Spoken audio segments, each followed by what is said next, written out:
آج کے باقاعدہ سوالات جو پرچیوں کی شکل میں آپ کی طرف سے آئے ہیں ان کو ایڈریس کرنے سے پہلے جو لاسٹ ویک میں ایک کریٹیکل ایشو انڈیا سے سامنے آیا، کرناٹک سے، جو اس وقت میرے خیال ہے پوری دنیا کے میڈیا کا ایک مرکزی محور بنا ہوا ہے، اس کے حوالے سے میں کچھ گزارشات آپ کے سامنے رکھ دوں۔ یہ جو کچھ انڈیا کے اندر ہوا، یہ انڈیا کا جو کانسٹیٹیوشن ہے اس کے بالکل خلاف ہے۔ انڈیا سے ہمیں لاکھ اختلافات، لیکن ان کے آئین میں جو سیکولرزم والا ایلیمنٹ ہے وہ وہاں کے مسلمانوں کے لیے بہت بڑی نعمت ہے، جس کے تحت تمام لوگوں کو اپنے مذہبی رسومات ادا کرنے کی آزادی ہے۔ یہ معاملہ چونکہ اب سب جوڈیسی ہے، یعنی عدالت کے اندر ہے، ہم امید کرتے ہیں کہ کورٹ سے بھی اچھا ڈیسیژن آئے گا تاکہ مائنورٹیز کے لیے انڈیا کے اندر پاورٹی سرکل سے نکلنے کا ذریعہ جو تعلیم ہے، یہ نعمت انہیں اویلیبل رہے انشاءاللہ تعالی۔ باقی وہ جو کچھ اس بچی نے، ہماری بیٹی نے، بہن نے کیا، وہ اللہ تعالیٰ کی طرف سے اسے ہمت آئی، ورنہ شرعی اعتبار سے اسلام میں اس کی کوئی ضرورت نہیں ہے کہ آپ جا کے غنڈوں کے جھرمٹ میں گھس جائیں۔ تو وہ خود تو بیچاری گھسی بھی نہیں تھی، اسے انہوں نے گھیر لیا، اور پھر اس کا اپنا بیان ہے کہ میں نے اپنے ڈر کو اوور کم کرنے کے لیے اللہ اکبر کا نعرہ لگایا۔ شکر ہے کسی بزرگ بابے کا نعرہ نہیں لگا دیا، ہاں اللہ اکبر کا نعرہ لگایا۔ تو ویسے اس طرح کی کبھی سچویشن آ جائے تو اللہ تعالیٰ کی طرف سے اس بچی کو ہمت ملی، اور وہاں پہ حالات بھی فیوریبل تھے میڈیا کی وجہ سے۔ ادروائز اس سے پہلے بھی کچھ بچیوں کے ساتھ اسی یونیورسٹی میں انہوں نے ان کو ہراساں کرنے کی کوشش کی، اور وہ بتا رہی تھی کہ وہ کلاس میں بیٹھی ہوئی رو رہی تھی۔ قرآن حکیم میں تو اس طرح کے جاہلین کے بارے میں آیا، وَإِذَا خَاطَبَهُمُ الْجَاهِلُونَ قَالُوا سَلَامًا۔ جب کبھی جاہلوں سے واسطہ پڑے تو آپ نے ان سے کنی کترا کے گزرنا ہے، دور سے ہی بس سلام علیکم۔ خصوصاً عورت ذات کے لیے تو اس چیز کا اہتمام کرنا زیادہ ضروری ہے۔ یہ چونکہ اسپیسیفکلی ایک سچویشن ایسی آ گئی کہ اسے گھیر لیا تو اس کے پاس تو کوئی چارہ نہیں تھا۔ ادروائز مستقبل میں بھی انڈیا ہو، پاکستان ہو، میں اسلامی بہنوں سے ریکویسٹ کروں گا کہ مردوں کا جہاں پہ اس طرح کا معاملہ ہو اس میں گھسنے کی ضرورت نہیں ہے۔ خدا نخواستہ وہ کوئی اور ایکٹیویٹی پرفارم کر دیتے تو اس وقت ہم اور بیٹھ کے رونا رو رہے ہوتے۔ تو دلیری کے اندر اور بیوقوفی کے اندر بڑی باریک سی لائن ہوتی ہے، اس کا خیال رکھنا ضروری ہوتا ہے۔ اس اینگل سے بھی چیزوں کو دیکھا جانا چاہیے۔ اچھا، یہ جو جاہل قسم کی جذباتی نوجوان ہے نا، چاہے وہ ہندوؤں میں ہوں جنہوں نے یہ حرکت کرنے کی کوشش کی وہاں پہ، خواہ پاکستان میں ہو جس کا آپ نے عملی مظاہرہ جو ہے وہ سیالکوٹ انسیڈنٹ میں تو خصوصاً دیکھا، اس کے علاوہ بھی وقتاً فوقتاً یہاں کے نوجوانوں کی برکات بھی آپ کو حاصل ہوتی رہتی ہیں۔ یہ جو جاہل طبقہ ہے نا جی، مسلمانوں کا ہو، ہندوؤں کا ہو، مینٹالٹی ایک ہی ہوتی ہے، اور یہ کسی بھی ریلیجن کے ریپریزنٹیٹیو نہیں ہوتے، نہ اس کی بنیاد کے اوپر کسی مذہب کے اوپر یا دین کے اوپر حملہ کرنے کی ضرورت ہے۔ یہ میں اس لیے خصوصاً عرض کر رہا ہوں کہ سوشل میڈیا کے اوپر بعض اوقات پھر اس طرح کے واقعات کے بعد لوگ ایک دوسرے کے ریلیجن کو ملائن کرنا شروع کر دیتے ہیں۔ دنیا میں جتنے بھی ریلیجن ہیں، ٹوٹی پھوٹی فارم کے اندر سوشل ایتھکس، سوشل ویلیوز ان کے اندر کامن ہے۔ کوئی بھی دین اس چیز کی اجازت نہیں دیتا، کوئی مذہب اس چیز کی اجازت نہیں دیتا کہ آپ اس طریقے سے زبردستی اپنی مرضی کسی کے اوپر تھوپیں۔ اور اسلام تو واضح کہتا ہے لا اکراہ فی الدین، دین قبول کرنے کے معاملے میں کسی کے اوپر جبر نہیں ہے۔ اس کا دوسرا معنی جو لوگ لے لیتے ہیں بعض اوقات کہ جی جو مسلمان ہو چکا ہے اب اسے نماز پڑھنے کی ضرورت نہیں ہے، نہیں، یہ معنی غلط ہے۔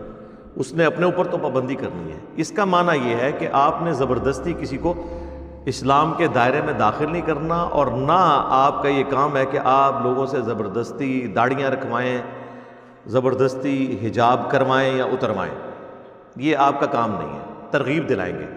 اس طرح کی کوئی رسپانسبلٹی ہے تو وہ گھر کے سربراہ کی ہے کہ وہ اپنی کمیونٹی کے اندر اپنے گھر والوں کے اوپر نگہبان بنایا گیا، باقی یہ پبلک کے اوپر اپنی مرضی اپنا فرقہ تھوپنے کی اسلام میں قطعاً کوئی اجازت نہیں ہے۔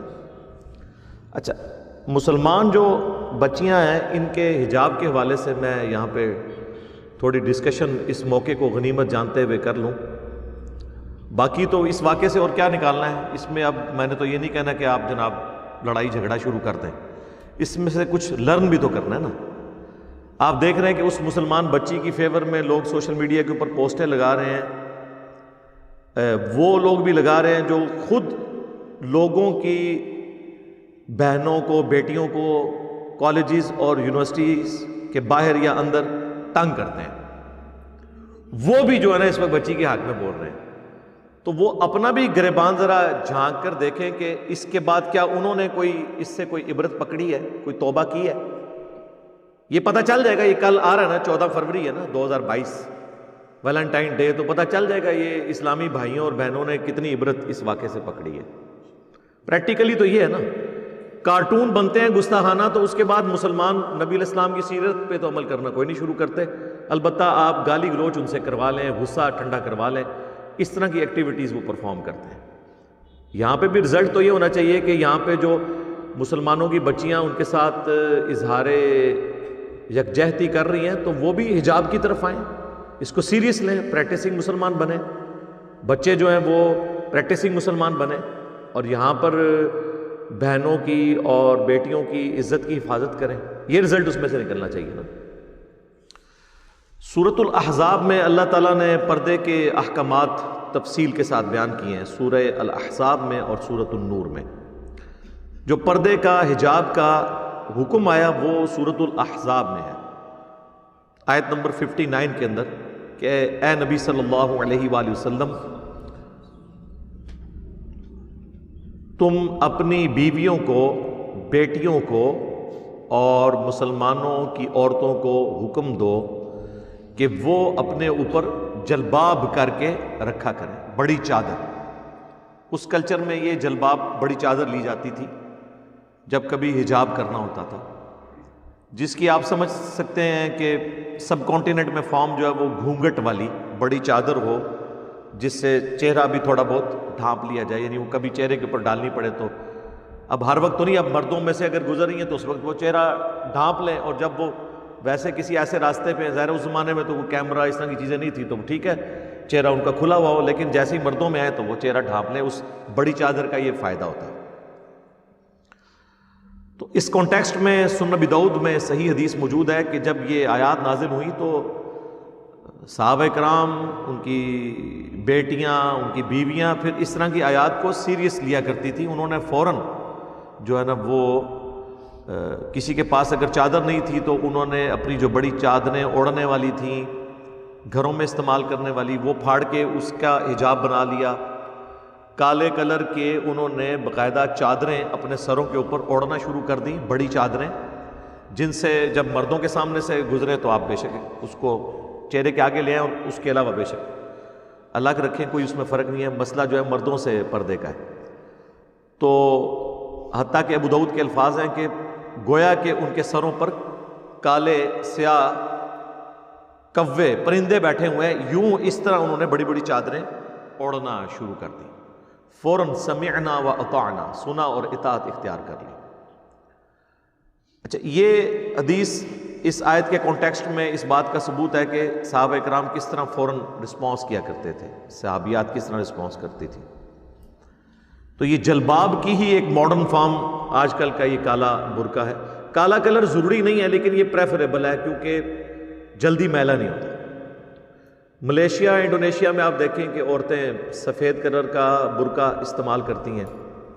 ہمارے پڑوسی ملک افغانستان کے اندر وہ آپ سمجھ لیں آسمانی کلر کا، بلو یا جامنی کلر کا، پرپل کلر کا وہ برقع استعمال کرتی ہیں. تو یہ اس میں کلر کی کوئی نہیں ہے، بلیک کلر پریفریبل اس لیے کہ وہ جلدی میلا نہیں ہوتا، تو اس کی صفائی کا بھی بہت زیادہ اہتمام کرنے کی ضرورت نہیں پڑتی، اور پردہ بھی زیادہ ہے اس میں زیادہ ہے. تو یہ برقع ماڈرن فارم ہے اس کی، بشرطے کہ وہ برقع جو ہے وہ عجیب قسم کے اس کے اوپر کوئی ایسے ڈیزائن نہ بنے ہو کہ وہ مردوں کو اپنی طرف اٹریکٹ کر رہا ہو.